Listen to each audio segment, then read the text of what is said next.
नमस्कार प्यारे दोस्तों, स्वागत है आपका अपने YouTube चैनल सिलेक्शन तक में। जैसा कि दोस्तों हमने पिछली वीडियो में तुगलक वंश शुरू किया था और तुगलक वंश के संस्थापक गियासुद्दीन तुगलक जो कि 1320 में गद्दी पर बैठे थे, इनका शासनकाल मेरे दोस्तों 5 वर्ष तक चला था और 1325 में इनकी मृत्यु इनके पुत्र जोना खां के षड्यंत्र के द्वारा कर दी जाती है। लकड़ी का पंडाल गिरने से गियासुद्दीन तुगलक की मृत्यु हो जाती है। अब गियासुद्दीन तुगलक की मृत्यु के बाद जो तुगलक वंश का अगला शासक बनता है वो बनता है मोहम्मद बिन तुगलक। अब मोहम्मद बिन तुगलक को ही जोना खां के नाम से जाना जाता है। मोहम्मद बिन तुगलक सबसे पढ़ा लिखा विद्वान माना जाता है, इस वंश का ही नहीं बल्कि पूरे दिल्ली सल्तनत काल का। फिर भी उसको जनता पागल, खून का प्यासा, अभागा, अवसरवादी कहती है। कारण क्या है कि इनको खून का प्यासा, अभागा कहने का? तो दोस्तों आज की वीडियो में हम पढ़ेंगे। तो शुरू करते हैं आज की वीडियो। मोहम्मद बिन तुगलक, गियासुद्दीन तुगलक की मृत्यु 1325 में होती है और 1325 में ही जो अगला शासक बनता है मोहम्मद बिन तुगलक। तो गद्दी पर कब बैठेगा मेरे दोस्तों? मोहम्मद बिन तुगलक 1325 में गद्दी पर बैठता है और इनका शासनकाल लगभग 26 वर्ष तक चलता है। तो 1351 तक मोहम्मद बिन तुगलक शासक करता है। अब कारण क्या थे तो पढ़ेंगे आज। मोहम्मद बिन तुगलक सबसे पढ़ा लिखा शासक था। कारण क्या थे तो मोहम्मद बिन तुगलक ने अपने शासन में 5 प्रयोग किए थे और पांचों के पांचों प्रयोग असफल हो जाते हैं। अब असफल होने के कारण उनको जनता ऐसा कहती है। अब 5 प्रयोग कौन से थे वो पढ़ेंगे। तो पहला प्रयोग मोहम्मद बिन तुगलक के द्वारा किया गया था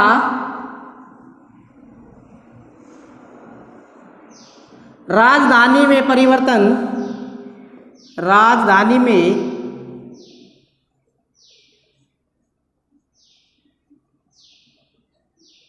परिवर्तन। दोस्तों मोहम्मद बिन तुगलक के द्वारा दिल्ली के पास ही एक नगर बसाया जाता है जिसको देवगिरी के नाम से जाना जाता है। अब शहर बसा दिया मोहम्मद बिन तुगलक ने तो दिल्ली से अपनी राजधानी देवगिरी को बनाता है। अब सारी जनता को दिल्ली से देवगिरी आने के लिए मोहम्मद बिन तुगलक ने जनता को कहा। अब दिल्ली की जनता देवगिरी आ रही थी तो रास्ते में डाकुओं के द्वारा हमला कर दिया जाता है और उस हमले में बहुत से लोग मारे जाते हैं। जब इस बात का पता मोहम्मद बिन तुगलक को लगा कि बहुत से लोग मारे गए तो उसने देवगिरी राजधानी से बदलकर दोबारा दिल्ली करने को कहा। दिल्ली से देवगिरी। अब दिल्ली से देवगिरी राजधानी भी क्या हो गया भाई, ये प्रयोग भी इसका असफल हो जाता है। अगला जो काम करता है मोहम्मद बिन तुगलक के द्वारा किया जाता है वो होता है सांकेतिक मुद्रा का प्रचलन। सांकेतिक मुद्रा का प्रचलन कहने का मतलब है कि मोहम्मद बिन तुगलक के शासनकाल में मेरे दोस्तों चांदी के सिक्के चले हुए थे। अब मोहम्मद बिन तुगलक ने चांदी के सिक्के न चलाकर अपने शासन में तांबे के सिक्के चलाए और उस समय तांबा बहुत ही सस्ता होता था, हर घर में लगभग तांबा मिल जाता था। अब जनता ने तांबे के सिक्के खुद ही घर में बनाने शुरू कर दिए। अब मोहम्मद बिन तुगलक को इस बात का पता लगा कि जनता तांबे के सिक्के बनाने शुरू कर दिए तो उसने फिर से परिवर्तन किया, तांबे के सिक्के से बदलकर चांदी के सिक्के दोबारा अपने शासनकाल में चलाए। यह भी इनका प्रयोग असफल होता है। इन कारण से भी इसको पागल कहा जाता है। सांकेतिक मुद्रा का प्रचलन। तो चांदी के के स्थान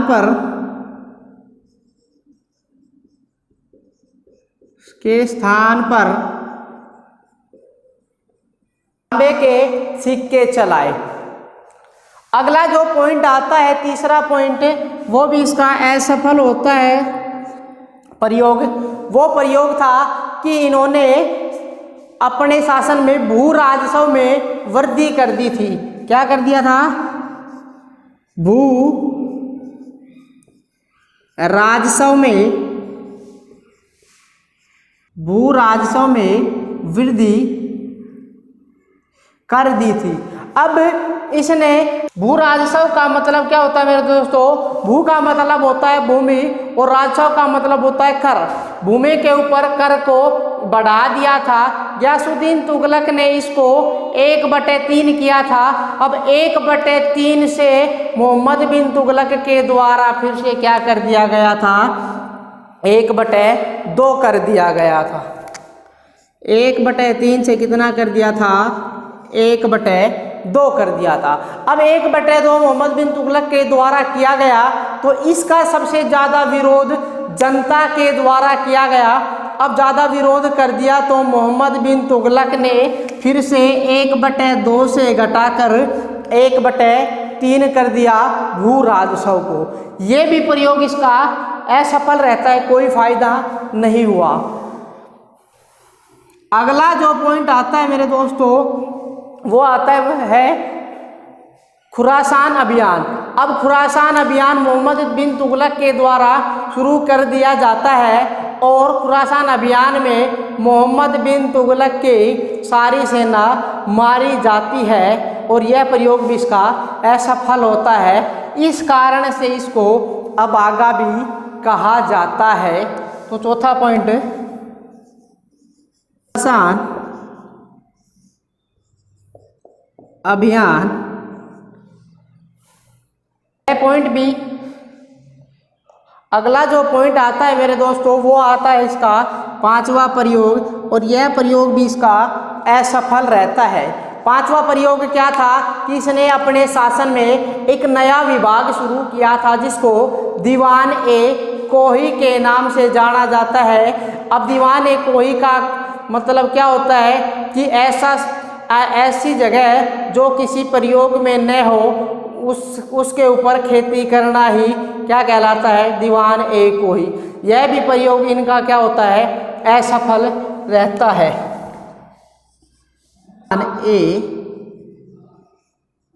ये भी पांचों के पांचों प्रयोग असफल रहते हैं मेरे दोस्तों। इन्हीं पांचों के असफल होने के कारण यहाँ की जनता इनको अभागा कहती है, रक्त का प्यासा कहती है, अवसरवादी कहती है।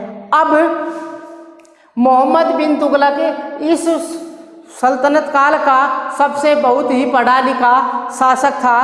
अब पढ़ा लिखा शासक होगा तो आपको पता है कि भेदभाव को कम करेगा।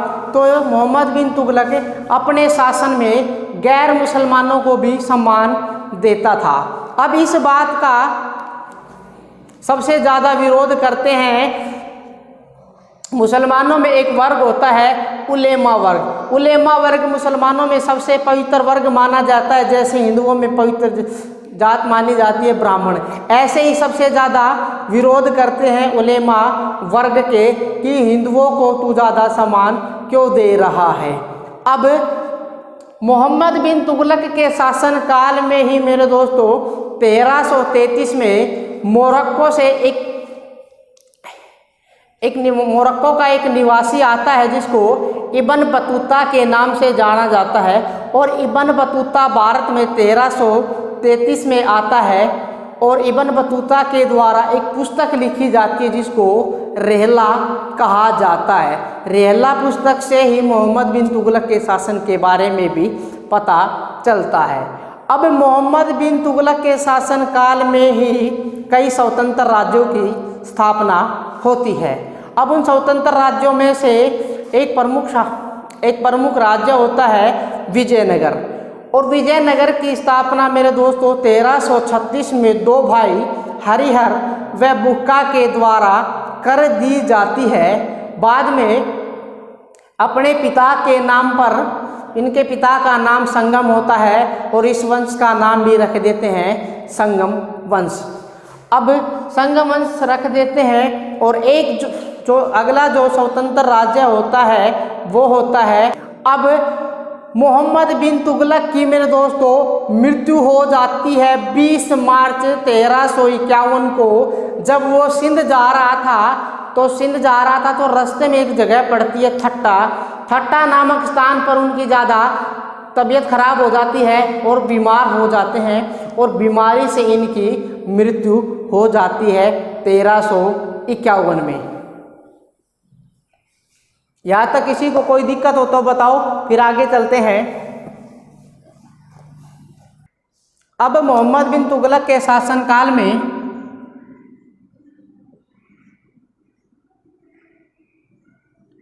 मोरक्को निवासी क्या नाम बताओगे?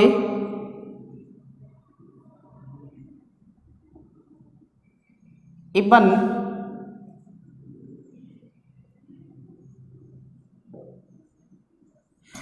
बतूता, जो भारत में इब्न बतूता भारत में 1333 में आया।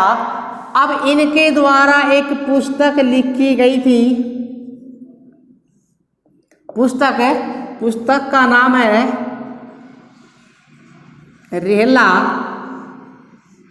कई बार पेपरों में पूछ लेता है कि रेहला नामक पुस्तक किसके द्वारा लिखी गई थी, तो किसके द्वारा बताओगे मेरे दोस्तों? इब्न बतूता के द्वारा। और इब्न बतूता कहाँ का निवासी था, तो कहाँ के बताओगे? मोरक्को का निवासी था और इनके द्वारा पुस्तक लिखी गई थी रेहला। अब मोहम्मद बिन तुगलक के शासनकाल में ही कई स्वतंत्र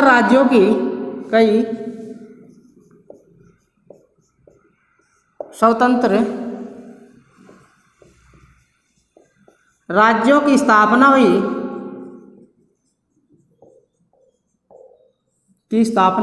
और उनमें से एक था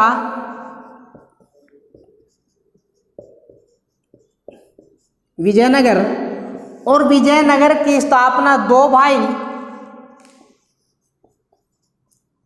हरिहर व बुक्का के द्वारा 1336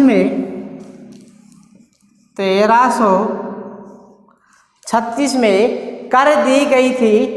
अब इसका नाम अपने पिता के नाम पर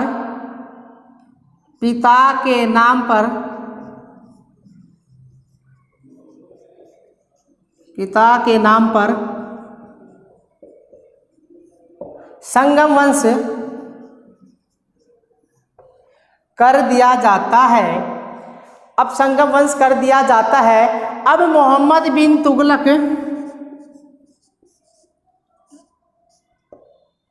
की मृत्यु मेरे दोस्तों 20 मार्च 1351 को सिंध जाते समय ठट्टा नामक स्थान पर हो जाती है।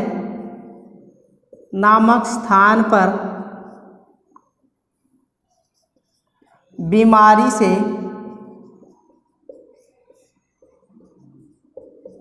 हो जाती है मेरे दोस्तों।